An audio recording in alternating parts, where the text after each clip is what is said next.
welcome back everybody to the video series dedicated show on Bravo that loves to show the camaraderie of co-workers by having them stick there. That's right, I'm talking about Bravo's Below Deck Mediterranean Season 4, Episode 5. And in this episode, we saw Colin get a little bit more homesick and show that he's a little bit more uncomfortable by his co-workers talking about their private parts all the time. Also, we get a peek behind Asia's curtain as she talks about her brother's untimely death, dealing with brain tumors all of his life. That is very, very sad. Condolences out to her family. But also, Asia and Jack share a kiss on the dance floor, which Jack remembers, but Asia was like, I don't even remember dancing with you, bro. I was so plastered that night. But let's start off where last episode left off, and that was Chef Mila being called up to the bridge to have a talk with Captain Sandy. And Captain Sandy starts off the conversation by saying how she loves Chef Mila's demeanor and attitude in the galley. However, it's not gonna work out. You're fired. Please pack up your stuff and leave this boat. And Chef Mila lingers a little too long in this moment, but she does it. She leaves the boat, and then there is a boat meeting where Captain Sandy says, okay, so the next charter, Anastasia will be head chef, and her sous chef will be Travis, since he has some experience as a cruise chef in a different voyage earlier in his life, but she is going to be looking for a replacement one. Everybody is fine with that. They clean the boat, everybody gets ready, gets all dolled up to go have some drinks, dancing, and some dinner. However, Anastasia's like, I'm gonna peace out early. I have a lot of stuff to do. This is very overwhelming for her. I mean, just think about it. She went from third stew to head chef.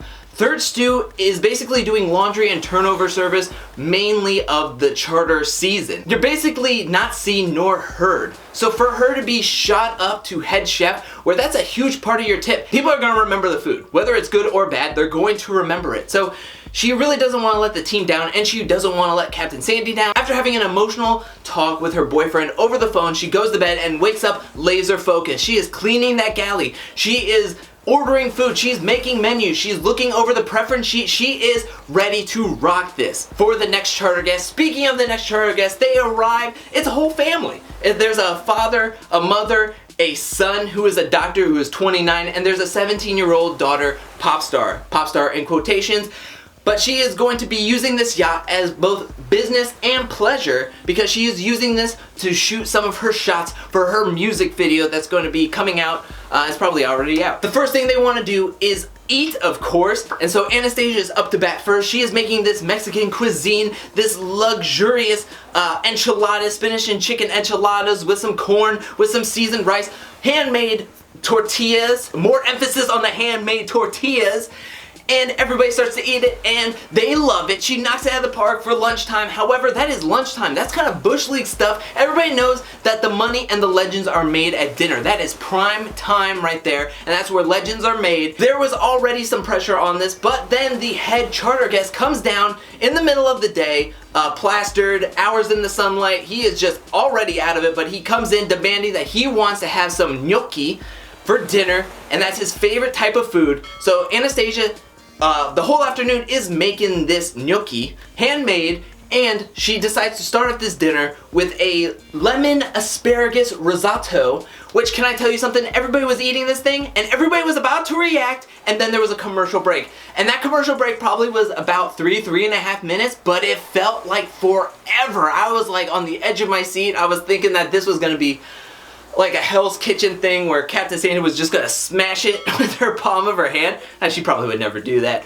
But everybody ate it, especially Captain Sandy, and they loved it. She knocked it out of the park. Captain Sandy was taking like second helpings up to her captain's quarters. Then the gnocchi and the pork belly, also just grand slam. She killed this. This dinner service went on without a hitch. The only thing that were hitches were the toaster that was like sabotaged, that was about to make the smoke alarm go off. That was insane. She just put like an English muffin in there. And then the winds. The winds were insane in this episode. Not too long after them leaving the dock and anchoring someplace, the waves got super choppy and very just like vigorous, and Captain Sandy was like, I planned for this not to be like this. This was supposed to calm down. It's just roaring up. So they had to pack up all the toys, move some other place, put them up back all out, and then in the middle of the night at like 2 and 3 a.m.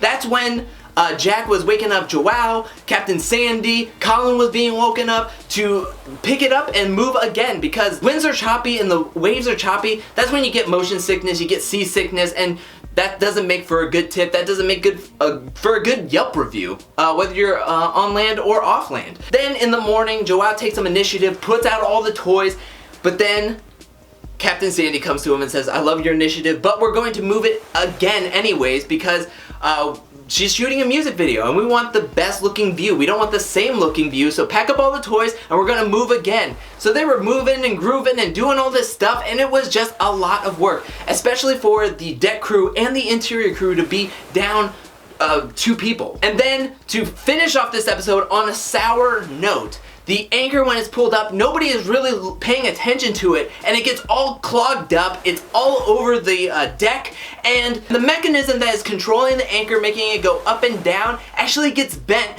And Captain Sandy is holding her head in woe, and that's where this episode ends. What did you think about this episode? Let me know in the comment section below. And what was your reaction to Chef Mila finally getting the boot by Captain Sandy? Let me know that in the comment section below. How did Chef Anastasia and sous chef Travis handle the pressure of being in the galley? Let me know that too. I want to hear what you have to say. And when do you think they're going to get another chef? Do you think that it's going to be next charter, or do you think that's too soon and they're going to have to postpone it and keep Chef Anastasia and Travis in the galley for a couple of more charters? Let me know that in the comment section below. I want to hear what you have to say, and whatever you saw in this episode or in this season, whatever you want to talk about, whether it be a crew member or something just overall in this show, let me know that too. I want to talk to you about it. I love this show. I want to talk to you guys. But thank you so much for watching, and while you're down there, hit that like and subscribe button. I'll be back next week with another Below Deck Mediterranean video, and I'll be back really soon with more reality TV show and Big Brother